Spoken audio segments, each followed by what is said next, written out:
Hey guys, Aaron Cybertron Zhang here, and I am back from vacation and back with another episode of Road to Ranked. Hopefully you guys didn't miss me too much, and hopefully you guys enjoyed the couple of episodes I posted while I was gone. It's really nice to be back, and it's been a crazy couple of weeks. If you guys have been following along in any of the videos, it was like, basically, I was studying for finals, I went to London for the London Continental, I came back to California to take my final exams, went to San Jose the weekend right after for regionals, came back from San Jose to New York City, which is my home for 2 days, went to Cancun for vacation for a couple days, and now I'm finally back, and I'm really back for good this time around. Like, I'm basically here for a full 3 weeks or so, and I'm really excited because, one, it really allows me, this is like the most free time will probably have until the summer, so I'm really going to work on a lot of VGC 17 content. I've been talking about it in previous videos already, but if there's anything in particular you'd like to see, definitely let me know in the comments below. There's so much I want to work on, and I'm going to start doing that very soon. Of course, it is a holiday season, so I want to wish all of you guys a happy holiday, or happy holiday season, and Merry Christmas to all of those who do celebrate it. We're going to find a Japanese opponent with a rating of 1707. I actually played 2 games off screen and broke the 1800 mark, which is pretty cool.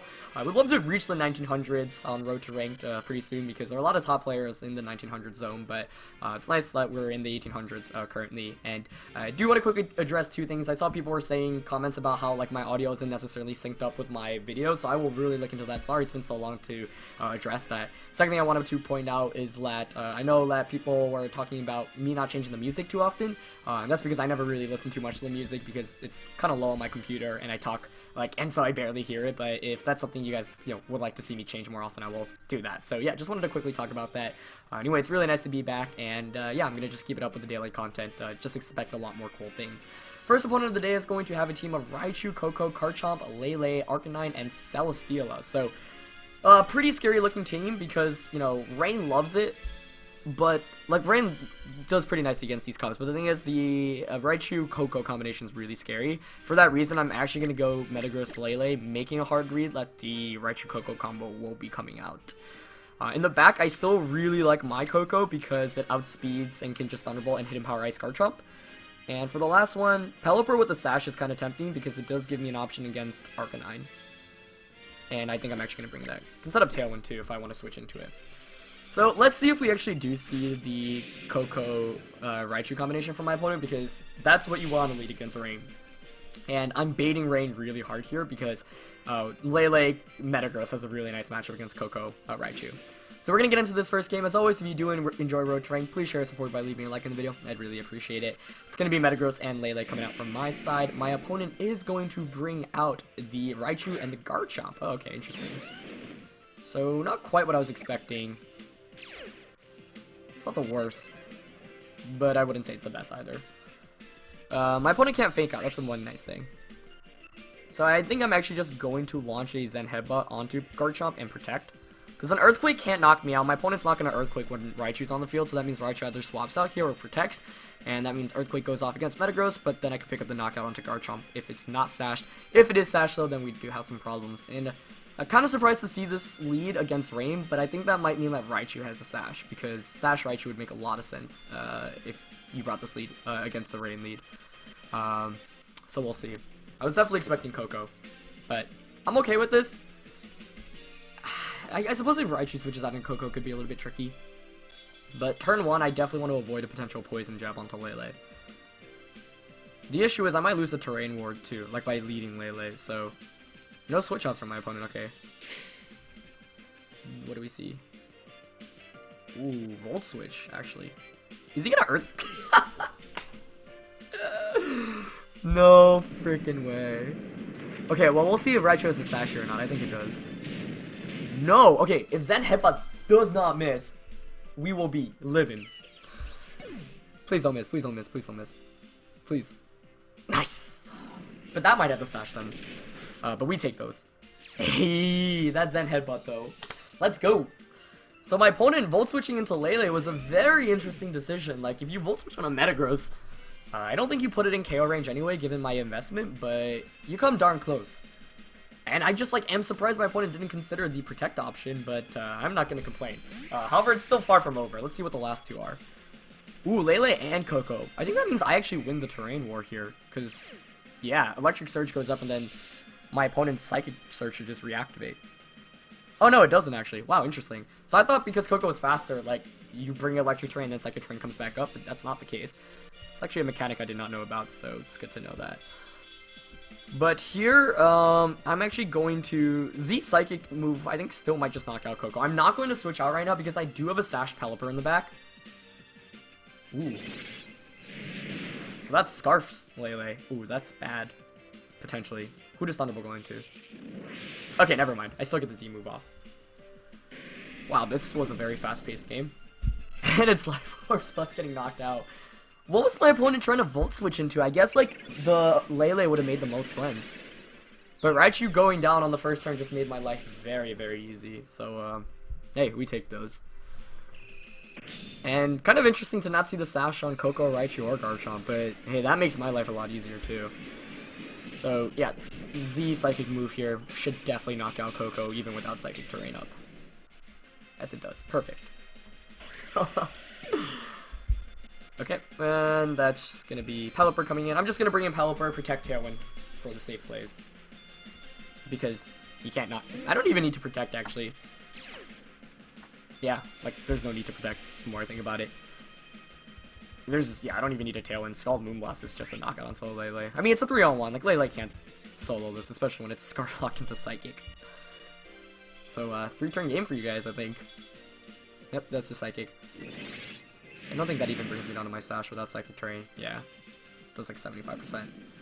So Moonblast comes out. That probably does like 50 plus. Yep, a little bit over, and Skull comes out, and it's gonna be a knockout. So very, very fast-paced first game for you guys, but that's the nature of this team sometimes.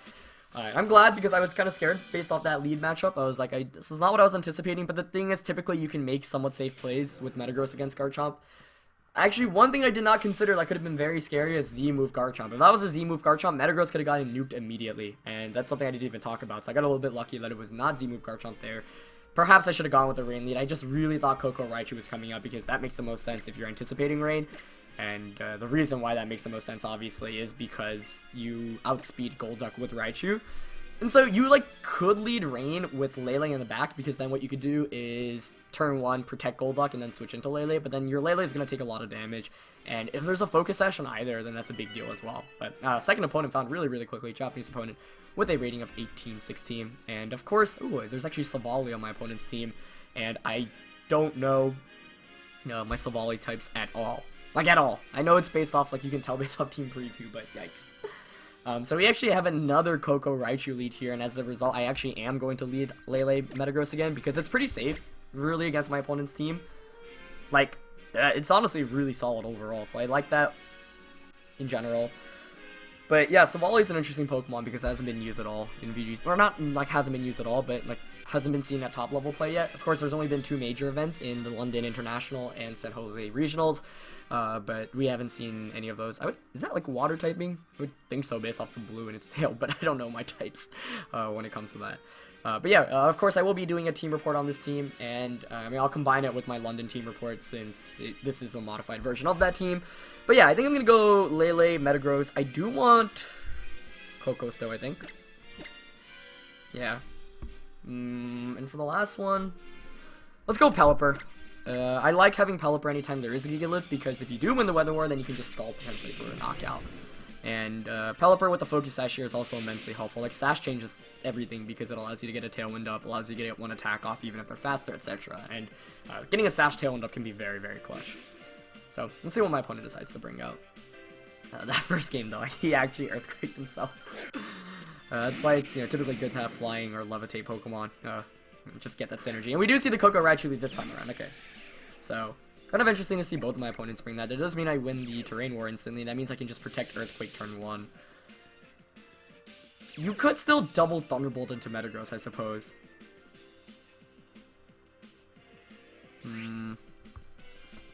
So another play I could do is just Z Psychic into Coco.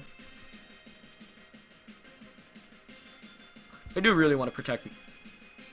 Yeah. I'm going to protect EQ here. Like, I don't think my opponent's going to double up into Metagross. No switch outs. This game could end on the first turn here. Maybe I should have attacked. Nice. Yeah. Perfect. So the thing is, if neither of those Pokemon have like a Life Orb, I'm not even sure if Double Thunderbolt, and that just picks up a double knockout. Yeah, perfect. I'm not even sure if a Double Thunderbolt would have knocked out Metagross. The thing is, when you look at Metagross, you expect Meteor Mash, Zen Headbutt, Protect, and you don't expect CB Earthquake. So like, I was like, oh, my opponent might not know what kind of team I'm running. I might not expect the Banded Earthquake, so I'm just gonna go for it. Could have been really risky, because of course we could have seen the double up there, but instead I just pick up the double knockout immediately, and that could just win me the game outright. We'll see. It's going to be Gyarados coming in here, so I get a pretty safe play here, because I can just Z-Psychic into Gyarados and switch Metagross out. He might protect with Scizor, but that's fine. Sorry, he might protect with Gyarados. He can't even Bullet Punch me right now. So I'm just going to Shattered Psyche into Gyarados, because Tailwind is like the one way my opponent can still win this game. And I will switch out into Pelipper right now. Like, yeah, I should win the game just off that first turn. And it was a little bit of a risky play, but when you consider risk versus reward, I was like, I'm willing to make that play. I was kind of surprised to see the double up with the Lele, but I knew as long as we didn't see a double Thunderbolt into Metagross, and even if there is a double Thunderbolt, like, I still have a pretty decent chance. So, yeah, in a best of one, sometimes I just go for it. It's like YOLO. But, yeah, I'm very content about that first turn, obviously. Gyarados does protect, which is the optimal play, but basically what I'm doing here is, okay, I'm going to go for the Shattered Psyche onto it. If you do protect, then you'll probably knock out my Lele. I get the free switching into my Koko, and then I just Thunderbolt it on your Gyarados. And you could go for the double protect, but I'm already up 4-2, so I'm willing to make trades with you right now. And Shattered Psyche still does like a considerable amount. Like, this will probably do, I don't know, 30-35% even through the protect. And of course you can Z move through protect, and it does, I believe it's exactly a quarter of the amount of damage it would normally do. So basically making safe plays, because Dragon Dance is like the one thing I'm fearing. Jeez, that did 60. Oh, there's a crit. That explains why. Okay. Ooh, is a Z move from Scizor? Is this the Steel one or the Bug one? So this is actually really cool, because for those that don't know, Scizor is one of my favorite competitive Pokemon of all time. I won US Nationals with it in 2012, won a Regionals with it in 2013, and top 16 Nationals in 2013. And we actually do see the Savage Spin Out come out. That's going to target down the Tapu Lele slot. But I am perfectly fine with that. I knew that I would probably trade knockouts this turn, or not trade knockouts, sorry. But basically I knew, like, even if Scizor gets a Swords Dance off, for example, if I keep the Psychic Terrain up, then he can't go for Bullet Punches. At this point, though, I don't really have to worry about that. I can just bring in Tapu Koko. Gyarados protected last turn, so if he wants to go for a double protect, it's going to be a 1/3 chance, but Scizor can't even knock either of my Pokemon out right now, especially because it did commit the Z move onto Lele. So what I can do is just go for a pretty safe Thunderbolt onto the Gyarados slot and a Scald onto Scizor. Scald's not going to knock out Scizor, but it should do around like 75+%, and it could potentially burn. I think if you're my opponent right now, you do try to go for the double with Gyarados, and he does manage to get it, so I could have predicted the double, but I was willing to play my odds there. It's like, okay, there's a 67 or like 2/3 chance right now that I outright win the game. Even if he gets the double off, I do just get the Scald off, and I don't think Scizor can knock me out anyway, and Pelipper's faster too. So Pelipper just gets the Scald up as well. Yep, does just under 75%.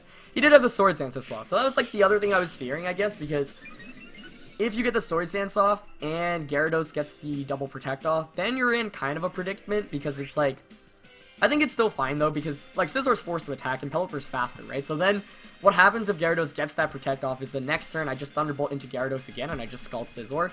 Scizor either protects there, and if it protects it loses, because Koko just beats Gyarados. So it has to go for the Bullet Punch onto the Koko, then I get the Scald off against Scizor, and Gyarados gets an attack off against Pelipper, maybe a Dragon Dance off, but then I still have Hurricane on Pelipper and a Metagross in the back. So I think I won, like, the reason why I made the plays that I did was because I knew I was in a very good position, and even if my opponent, like, went for the most optimal play, it didn't matter because I already was so far up ahead. So my opponent, acknowledging that, realizes there's not much he can do and does forfeit the game. So we do win this one as well, which is really nice.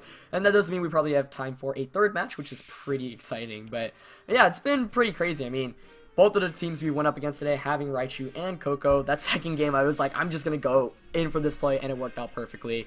It's part of the reason why I love Choice Band Metagross, and I'm kind of glad because a lot of people were like, how do you deal with Koko Raichu? Like, your team is so weak to electric types. I mean, I had Gyarados on the team before. Like, it's just like so like I don't understand. Like, how do you beat electric types? And I think, like, if anything, the last two games demonstrate it's not always like the same strategy over and over again, of course, obviously, but I really like baiting basically Koko Raichu, and because I lead Lele Metagross, and Lele Metagross just has a really nice time against it. But of course, there are a lot of factors that could change as well. For example, a Life Orb on Metagross, or sorry, a Life Orb on Koko, a Z move on one of the two, obviously a double target into Metagross. Like, I was heavily considering making the safe play, just going for the Shattered Psychic turn 1 and the Earthquake, because it's like, you're probably not going to protect here, so you're just going to switch out, and sure, I'm willing to Earthquake myself, because it means if you double up into Metagross, then I knock out your Koko, and we trade a 1-for-1. And if you don't, then I pick up the double knockout. But we're going to find Maurice for our third opponent of the day, and we have got a pretty interesting matchup here. Maurice has 4 of the 6 same Pokemon as I do in Pelipper, Golduck, Metagross, and Tapu Lele.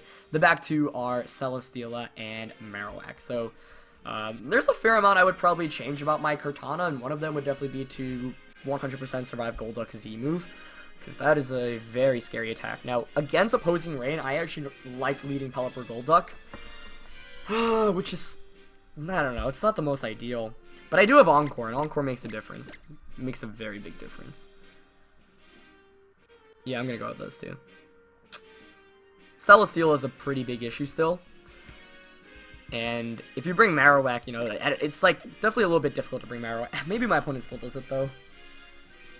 Metagross is tempting. The thing about Koko is it just, like, it's so hard to bring Koko against a Marowak. Kartana is still pretty tempting, especially with the Lele on my opponent's team. And I could Tailwind and potentially knock out the things. I was blanking out there for a second. Actually, I'm going to bring Kartana because it checks a lot. I'm actually going to bring Lele. So, I'm not bringing Metagross or Koko this game, and that's a little bit scary. Especially because Metagross, I think, might have been still a decent pick. But the thing is, Celesteela is just a major concern. And I guess I have enough firepower already with Pelipper and Golduck, but I think this game is going to be very dependent on lead matchups. However, there is no Electric-type Pokemon, and yes, like, I do have ways to deal with it, but it's still a little bit scary because Sash Electric-type Pokemon give Rain leads still a fair amount of trouble. So, we'll see whether it's going to be the Pelipper Golduck mirror lead matchup here, because if it is, it's going to be a little bit scary. So, no, it's Marowak Metagross. That's literally as ideal as I could have asked for. Quite frankly, I'm honestly kind of shocked to see that lead matchup. But that is perfect. Like, I'm not going to say I've won the game, but getting this lead advantage is a big deal, because I can just Z-Hydro, and of course, I don't know the items on my opponent's Pokemon yet, but I can just Z-Hydro to Metagross and Tailwind. And the reason why I'm Tailwinding here is because my opponent could still have Golduck in the back, or Pelipper, and the scary thing about going Pelipper Golduck mirrors is you don't know each other's speed, and I don't know whether the opposing Golduck is Encore, because a lot of Golducks are running Ice Beam, but I chose Encore specifically because it gives me a leg up on the mirror, and because Encore is a freaking fantastic move. So, yeah, like, this is one of the nice things about VGC, I mean, and one of the nice things about this team is if you do find a lead matchup, like, covers all your options, you just steamroll right away. Metagross does have Protect, so it's not Choice Banded like mine. But that's okay. Marowak protects too. That's actually perfect for me. Because what this means is I get the damage off against Metagross, I get the Tailwind option, and I can Encore next turn. So, like, it would have been better if Marowak protected and Metagross didn't. But the reason why I Z moved into Metagross is because I know Marowak can't one-hit knock out either of my Pokemon, whereas if Metagross was Choice Banded, a CB Zen Headbutt could potentially knock out my Golduck. So I didn't want to take that risk. So Hydro Vortex does come out. This is still going to do a ton of damage because of the rain. Not a ton, actually, a little bit less than I would have liked, but that's fine. And Tailwind goes up. Metagross is a bigger threat right now, so I'm actually just going to Scald. Actually, maybe I want to... Actually, Scald's better. Like, I was contemplating Hurricane, but Celesteela switching in would be bad, and Scald still does a ton to the water types on my opponent's team. So I'm just going to Encore Metagross. I don't want to risk Hydro Pump missing, and I don't know if Scald could actually knock it out, so I'm just going to... Like, if he stays in and does get Encore, then I am just in an even better position, but... yeah, turn 1 played out pretty nicely. Marowak switches out. Good play there. It's going to be Celesteela coming up. That's just why I didn't want to Hurricane that slide. Rain Boosted Scald still does a fair amount there. Metagross doesn't switch out, which is also perfect for me because I do get my Encore off, and that Metagross slot is 100% useless now. And I'm going to get the Scald off. This should do around 35-45%. Yep, I'm right around that money, and Metagross fails its Protect, which is also perfect. So yeah, game's looking pretty good right now. If I can knock out the Knockout, knockout, knockout. I need to use my words right now. I'm gonna double Scald into Celesteela here, actually. I don't know if that actually knocks it out. It'll come close. Yeah, if the first one did around 35, though, like, 2 more should just do around 70, and even after leftovers, I think they'll knock down. He can't protect. If he protects, then I can just Encore that. But I do want to knock out, like, knocking out it was good for my opponent to switch out the Marowak, because if that gets knocked out, then Coco has free reign to just Thunderbolt everything. And good, Metagross stays in, and that's why I didn't want to target that slot at all, because I'm fine with it switching out. And, wow, Celesteela actually opts to protect as well. That's interesting. Okay. I didn't anticipate that, but now my opponent knows I have Encore. So the best way to get out of this is to switch out. It's still safest for me to Encore, though. I'm really curious what the last Pokemon is. That's like my main concern, because Rain is actually slowly getting stalled out as well. I don't think I'm going to Encore this next turn.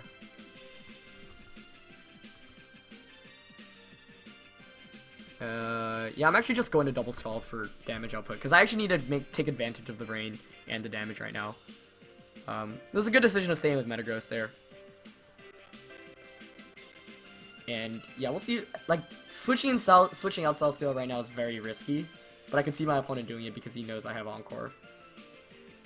And this is the last turn of Tailwind, but I haven't taken any damage yet, so it's like not the biggest concern because I can even get the Rain back in and out. But my opponent has played the first couple, like, given the lead advantage, it's been very good. Metagross to switch out, okay? Into Lele, that's fine with me. Yeah, that does confirm the 4th Pokemon as well, so there's no potential Rain option for my opponent. So I'm guessing Celesteela is just going to stay in then. Yep, it does stay in, and so I was willing to get Encore there. Scald does a heck of a amount, though, and I get the double Scald off here for good damage. Yeah, it's great. It does Leech Seed here, and Golduck actually avoids it. So that makes my opponent's life a lot harder, too. Yeah, because Tailwind peters out. Do I even need to set it up again? It's my last turn of Rain right now.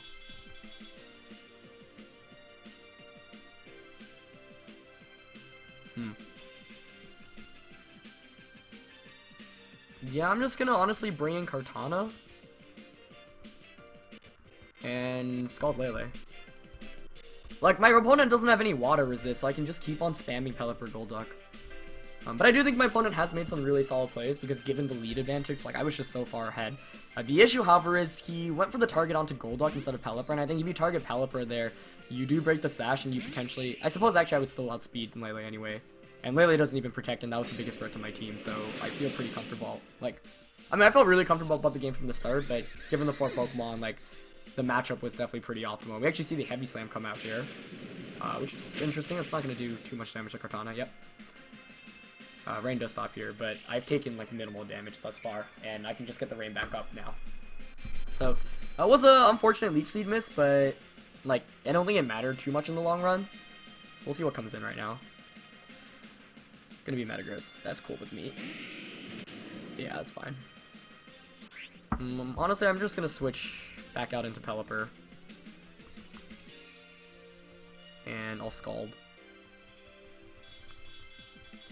Scald Metagross. Celesteela isn't doing anything right now. Although Metagross does have CV, or not, it's not banded, but it does have the Zen Headbutt potential now, but that's fine. Actually, maybe I should have protected Golduck there, yeah. I don't think Scald will knock him out, let's see. Never mind, Golduck is strong. Oh, never mind. That was a crit. That probably mattered, I think. And everything going my way. So I think what happens... Oh, yeah, we actually get a disconnection. Can't blame my opponent too much. I don't know, like, that matchup was just really difficult to win. And maybe it was just like an internet error or whatever from my opponent's end, so I'm not going to jump to conclusions or anything. But, yeah, I think... So, if Scald doesn't knock out Metagross there, like, he has to avoid the burn as well, because if it gets burned, then that's also just dunked on. But, if he avoids a crit or just a high damage roll or a knockout, then you do get the free switch in. And I could have Hydro Pump there, but I wanted the guaranteed damage output, but maybe Hydro Pump just would have been better. So you get the knockout onto my Metagross, or my Golduck, and you do some damage to, or you get a Leech Seed off against my Golduck, or my Pelipper, but then I just get a free switch into my Kartana, which has Night Slash, so I can just Slay Fade, Night Slash, and Tailwind, and like Kartana Golduck wins that game outright pretty much. So yeah, like I got a little bit lucky with RNG there, but overall I'm really happy with how this episode played out. I mean, like, it was very offensive heavy, and like we fit in 3 games in under 25 minutes, which is super intense. But yeah, I don't know, it's nice to have like fast-paced games, and that's part of the reason why I love using this team, and it's one of the reasons why I built it, because everyone's so kind of focused on like stall, long drawn out games, and I was trying to figure out ways to like combat that. So yeah, it was a really fun episode, and I hope you guys enjoyed this one. It's nice to get 3 games right back from vacation, and once again, happy holidays to all of you guys who do celebrate, and hope you just have a great time with your family, your friends, and your loved ones. And yeah, I'm still gonna have an episode of Road to Rank tomorrow if you're interested in watching, just because I want to keep up with the daily action. But now that I am back, you know, like I said, I will be doing a lot more stuff, so let me know what you want to see in terms of VGC content. I'm working on a metagame analysis right now of what we've seen from San Jose and from London. Also going to be doing a team report on the Torkoal team and this team very soon. I'll be switching to a new team for Road to Ranked as well, and then I'm going to be working and pushing out a lot more individual Pokemon guides, so just a taste and a little preview of what's to come. It's going to be it for this episode, guys. It's nice to be back. Hope you guys enjoyed this one. As always, leave a like if you did, and I'll see you guys next time. Alright, peace. Actually, one quick thing. I did actually want to check my rating before, so I baited you guys there a little bit. I meant to do it. Okay, still 1841. My opponent disconnected there. So probably in like the 1850s now, which is pretty cool. Like, gained around 50 points this episode, which is always